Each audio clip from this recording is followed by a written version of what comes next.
શાંતિ. 25/6/2025 આજના મીઠા બાબાના મધુર મહાવાક્ય. મીઠા બાળકો, બાપ તમને નવી દુનિયા માટે રાજયોગ શીખવાડી રહ્યા છે. એટલે આ જૂની દુનિયાનો વિનાશ પણ જરૂર થવાનો છે. પ્રશ્ન છે, મનુષ્યોમાં કઈ એક સારી આદત પડેલી છે પરંતુ એનાથી પણ પ્રાપ્તિ નથી થતી? ઉત્તર છે, મનુષ્યોમાં ભગવાનને યાદ કરવાની જાણે આદત પડેલી છે. જ્યારે કોઈ વાત બને છે તો કહી દે છે, હે ભગવાન. સામે શિવલિંગ આવી જાય છે, પરંતુ પરિચય યથાર્થ ન હોવાના કારણે પ્રાપ્તિ નથી થતી. પછી કહી દે છે, સુખ દુઃખ બધું એ જ આપે છે. આપ બાળકો હવે એવું નહીં કહેશો. ઓમ શાંતિ. બાપ જેમને રચયિતા કહેવાય છે. કોના રચયિતા? નવી દુનિયાના રચયિતા. નવી દુનિયાને કહેવાય છે સ્વર્ગ અથવા સુખધામ. નામ કહે છે પરંતુ સમજતા નથી. શ્રી કૃષ્ણના મંદિરને પણ સુખધામ કહેવાય છે. હવે તે થઈ ગયું નાનું મંદિર. શ્રી કૃષ્ણ વિશ્વના માલિક હતા. બેહદના માલિકને જાણે હદના માલિક બનાવી દે છે. શ્રી કૃષ્ણના નાનકડા મંદિરને સુખધામ કહે છે. બુદ્ધિમાં આ નથી આવતું કે એ તો વિશ્વના માલિક હતા, ભારતમાં જ રહેવાવાળા હતા. તમને પણ પહેલા કાંઈ ખબર નહોતી. બાપને તો બધી જ ખબર છે. એ સૃષ્ટિના આદિ મધ્ય અંતને જાણે છે. હમણાં આપ બાળકો જાણો છો, દુનિયામાં તો આ પણ કોઈને ખબર નથી કે બ્રહ્મા વિષ્ણુ શંકર કોણ છે. શિવ તો છે ઊંચામાં ઊંચા ભગવાન. અચ્છા, પછી પ્રજાપિતા બ્રહ્મા ક્યાંથી આવ્યા? છે તો મનુષ્ય જ. પ્રજાપિતા બ્રહ્મા તો જરૂર અહીં જ જોઈને, જેમના દ્વારા બ્રાહ્મણ જન્મે. અહીંયા જ જોઈએ, જેમના દ્વારા બ્રાહ્મણ જન્મે. પ્રજાપિતા એટલે જ મુખ દ્વારા એડોપ્ટ કરવા વાળા.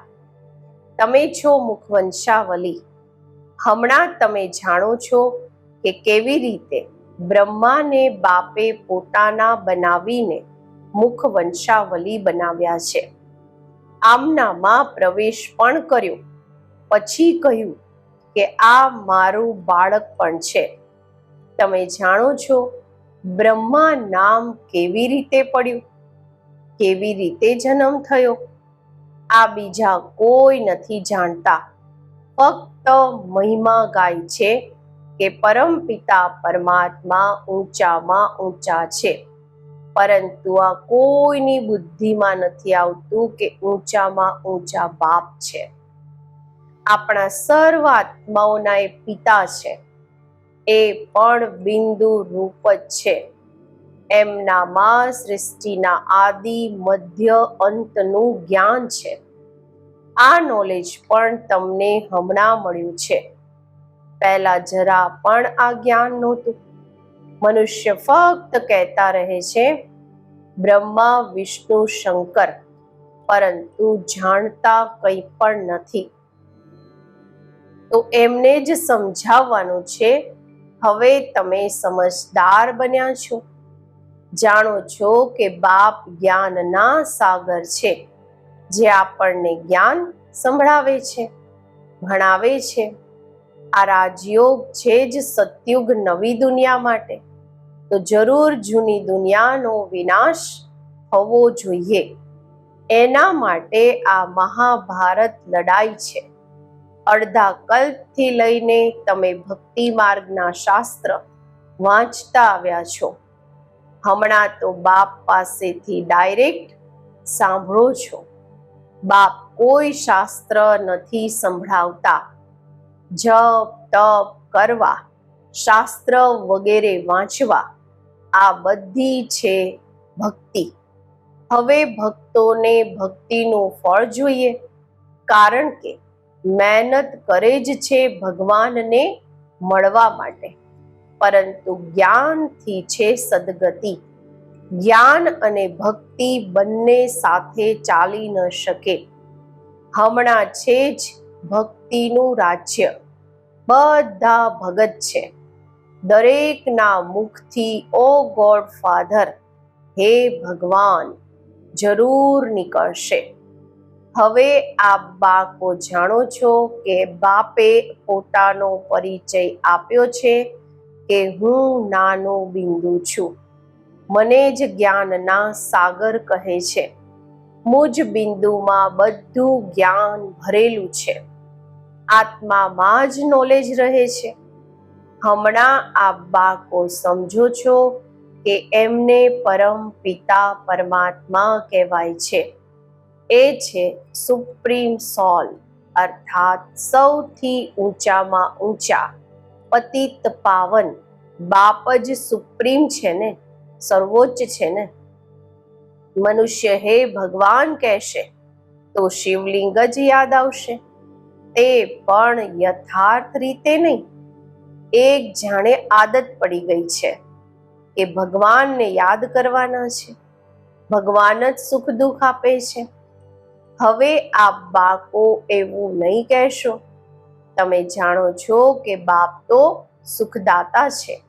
સતયુગમાં સુખધામ હતું, ત્યાં દુઃખનું નામ નહોતું. કળિયુગમાં છે જ દુઃખ, અહીં સુખનું નામ જ નથી. ઊંચામાં ઊંચા ભગવાન, એ છે સર્વ આત્માઓના બાપ. આ કોઈને ખબર નથી કે આત્માઓના બાપ પણ છે. કહે પણ છે અમે બધા બ્રધર્સ છીએ, ભાઈ ભાઈ છીએ. તો જરૂર બધા એક બાપના બાળક થયા ને. કોઈ પછી કહી દે છે કે એ તો સર્વવ્યાપી છે, તારામાં પણ છે, મારામાં પણ છે. અરે, તમે તો આત્મા છો, આ તમારું શરીર છે. પછી ત્રીજી વસ્તુ કેવી રીતે હોઈ શકે છે? આત્માને પરમાત્મા થોડી કહેવાશે. જીવ આત્મા કહેવાય છે. જીવ પરમાત્મા નથી કહેવાતું. પછી પરમાત્મા સર્વવ્યાપી કેવી રીતે હોઈ શકે? બાપ સર્વવ્યાપી હોત તો પછી ફાધરહુડ એટલે કે પિતૃત્વ થઈ જાય ને.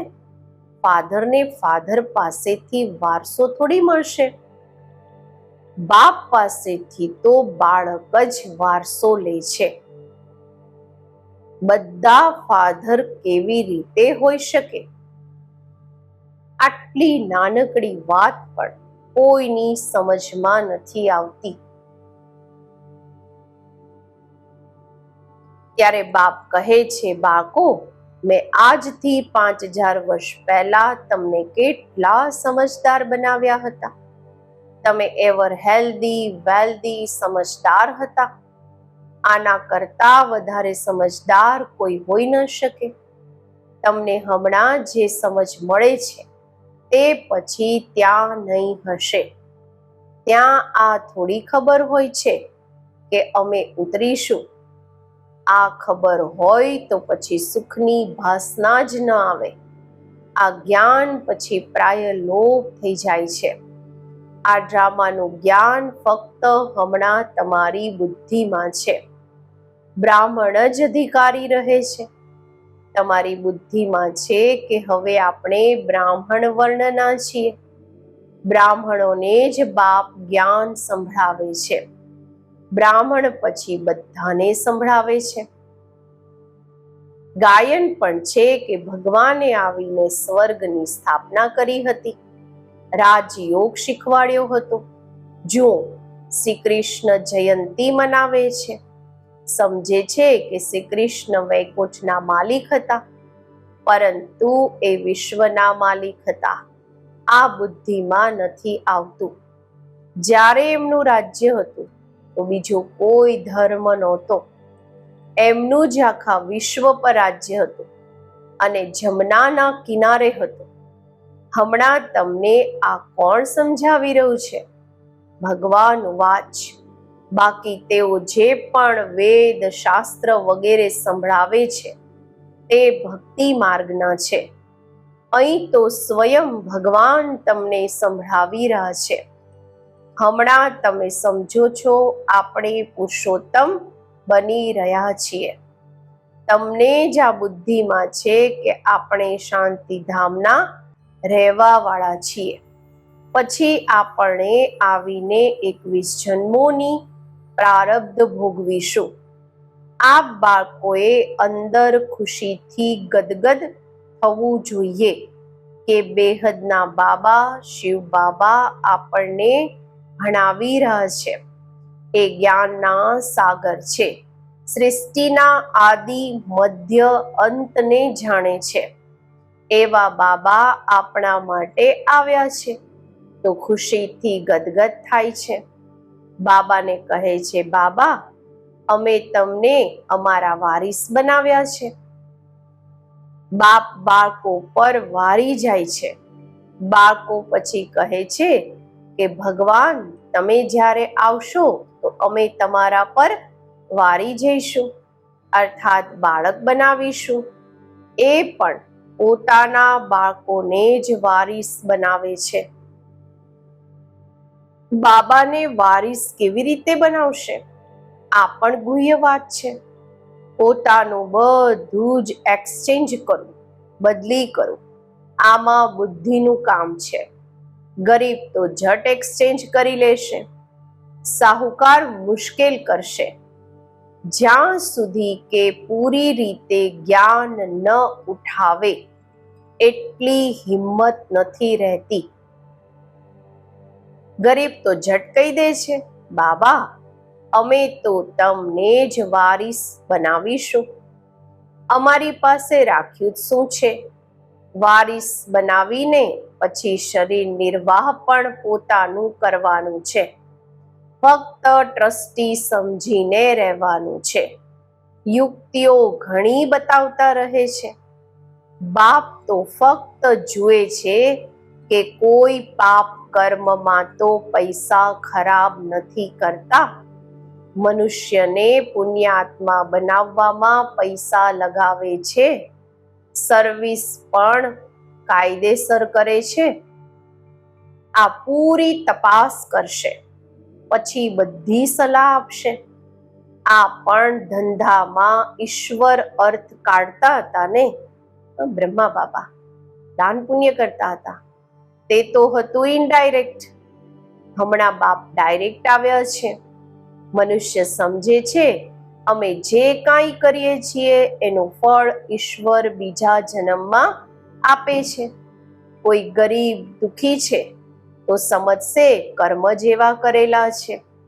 સારા કર્મ કર્યા છે તો સુખી છે. બાપ આ બાળકોને કર્મોની ગતિ પર સમજાવે છે. રાવણ રાજ્યમાં તમારા બધા કર્મ વિકર્મ જ થઈ જાય છે. સત્યુગ અને ત્રેતામાં રાવણ જ નથી એટલે ત્યાં કોઈ કર્મ વિકર્મ નથી થતા. અહીં જે સારા કર્મ કરે છે તેનું અલ્પકાળ માટે સુખ મળે છે. છતાં પણ કોઈ ન કોઈ રોગ ખીટપીટ તો રહે જ છે, કારણ કે અલ્પકાળનું સુખ છે. હવે બાપ કહે છે આ રાવણ રાજ્ય જ ખતમ થવાનું છે. રામ રાજ્યની સ્થાપના શિવ બાબા કરી રહ્યા છે. તમે જાણો છો આ ચક્ર કેવી રીતે ફરે છે. ભારત જ પછી ગરીબ થઈ જાય છે. ભારત આજથી 5000 વર્ષ પહેલા સ્વર્ગ હતું. આ લક્ષ્મી નારાયણનું રાજ્ય હતું. પહેલા ગાદી આમની ચાલી હતી. શ્રી કૃષ્ણ પ્રિન્સ પછી સ્વયંવર કર્યો તો રાજા બન્યા. શ્રી નારાયણ નામ પડ્યું. આ પણ તમે હમણાં સમજો છો તો તમને વંડર લાગે છે, આશ્ચર્ય લાગે છે. બાબા તમે રચયિતા અને રચનાની બધી જ નોલેજ સંભળાવો છો. તમે અમને કેટલું ઊંચું ભણાવો છો. બલિહાર જાઉં. આપણે તો એક બાપ સિવાય બીજા કોઈને યાદ નથી કરવાના. અંત સુધી ભણવાનું છે તો જરૂર શિક્ષકને યાદ કરવાના છે. સ્કૂલમાં શિક્ષકને યાદ કરે છે ને, એ સ્કૂલોમાં તો કેટલા શિક્ષક હોય છે. દરેક દરજ્જાના શિક્ષક અલગ હોય છે. અહીં તો એક જ શિક્ષક છે. કેટલા લવલી છે, પ્રેમાળ છે. બાપ લવલી, શિક્ષક લવલી. પહેલા ભક્તિ માર્ગમાં અંધશ્રદ્ધાથી યાદ કરતા હતા, હમણાં તો ડાયરેક્ટ બાપ ભણાવે છે. તો કેટલી ખુશી થવી જોઈએ. તો પણ કહે છે, બાબા ભૂલી જઈએ છીએ. ખબર નહીં અમારી બુદ્ધિ તમને કેમ નથી યાદ કરતી. ગાય પણ છે, ઈશ્વરની ગતિ મતિ ન્યારી છે. બાબા તમારી ગતિ અને સદગતિની મત તો ખૂબ વન્ડરફુલ છે. આવા બાપને યાદ કરવા જોઈએ. સ્ત્રી પોતાના પતિના ગુણ ગાય છે ને, ખૂબ સારા છે, આ એમની મિલકત છે, અંદર ખુશી રહે છે ને. આ તો પતિઓના પતિ, બાપોના બાપ છે. આમની પાસેથી કેટલું આપણને સુખ મળે છે. બીજા બધાથી તો દુઃખ મળે છે. હા, શિક્ષક દ્વારા સુખ મળે છે, કારણ કે ભણતરથી ઇન્કમ થાય છે, આવક થાય છે. ગુરુ હંમેશા કરાય છે વાનપ્રસ્થમાં. બાપ પણ કહે છે, હું વાનપ્રસ્થમાં આવ્યો છું. આ પણ વાનપ્રસ્થી, હું પણ વાનપ્રસ્થી. આ બધા મારા બાળકો પણ વાનપ્રસ્થી છે. બાપ, શિક્ષક, ગુરુ ત્રણેય સાથે છે. બાપ શિક્ષક પણ બને છે, પછી ગુરુ બની સાથે લઈ જાય છે. એ એક બાપની જ મહિમા છે. આ વાતો બીજા કોઈ શાસ્ત્ર વગેરેમાં નથી. બાબા દરેક વાત સારી રીતે સમજાવે છે. આનાથી ઊંચી નોલેજ કોઈ હોતી નથી. નથી જાણવાની જરૂર રહેતી. આપણે બધું જ જાણીને વિશ્વના માલિક બની જઈએ છીએ. હજી વધારે શું કરીશું? બાળકોની બુદ્ધિમાં હોય ત્યારે ખુશીમાં અને એ જ યાદમાં રહે. પુણ્યાત્મા બનવા માટે યાદમાં જરૂર રહેવું જોઈએ. માયાનો ધર્મ છે તમારા યોગને તોડવાનો. યોગમાં જ માયા વિઘ્ન નાખે છે. ભૂલી જાઉં છું. માયાના તોફાન ખૂબ આવે છે. આ પણ ડ્રામામાં નોંધ છે. સૌથી આગળ તો આ છે બ્રહ્મા બાબા. તો આમને બધો અનુભવ થાય છે. મારી પાસે જ્યારે આવે ત્યારે તો બધાને સમજાવું ને. આ બધા માયાના તોફાન આવશે. બાબાની પાસે પણ આવે છે, તમને પણ આવશે. માયાના તોફાન જ ન આવે, યોગ લાગ્યો જ રહે તો કર્માતીત અવસ્થા થઈ જાય. પછી તો આપણે અહીં રહી ન શકીએ. કર્માતીત અવસ્થા થઈ જશે તો પછી બધા ચાલ્યા જશે. શિવની બારાત ગવાયેલી છે ને. શિવ બાબા આવે ત્યારે આપણે બધા આત્માઓ જઈએ. શિવ બાબા આવે છે બધાને લઈ જવા. સતયુગમાં આટલા આત્માઓ થોડા હશે? અચ્છા, મીઠા મીઠા સિકિલધા બાળકો પ્રતિ માત પિતા બાપ દાદાના યાદ પ્યાર અને ગુડ મોર્નિંગ. રૂહાની બાપના રૂહાની બાળકોને નમસ્તે. આપણે રૂહાની બાળકોના રૂહાની બાપને નમસ્તે.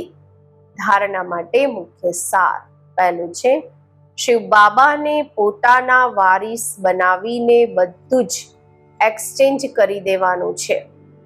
વારિસ બનાવીને શરીર નિર્વાહ પણ કરવાનું છે. ટ્રસ્ટી સમજીને રહેવાનું છે. પૈસા કોઈ પણ પાપ કર્મમાં નથી લગાવવાના. બીજું, અંદર ખુશીમાં ગુદગુદી થતી રહે કે સ્વયં જ્ઞાનના સાગર બાબા આપણને ભણાવી રહ્યા છે. પુણ્ય આત્મા બનવા માટે યાદમાં રહેવાનું છે. માયાના તોફાનથી ડરવાનું નથી. આજનું વરદાન: સત્યતાના આધાર પર એક બાપને પ્રત્યક્ષ કરવા વાળા નિર્ભય ઓથોરિટી સ્વરૂપ ભવ. સત્યતા જ પ્રત્યક્ષતાનો આધાર છે.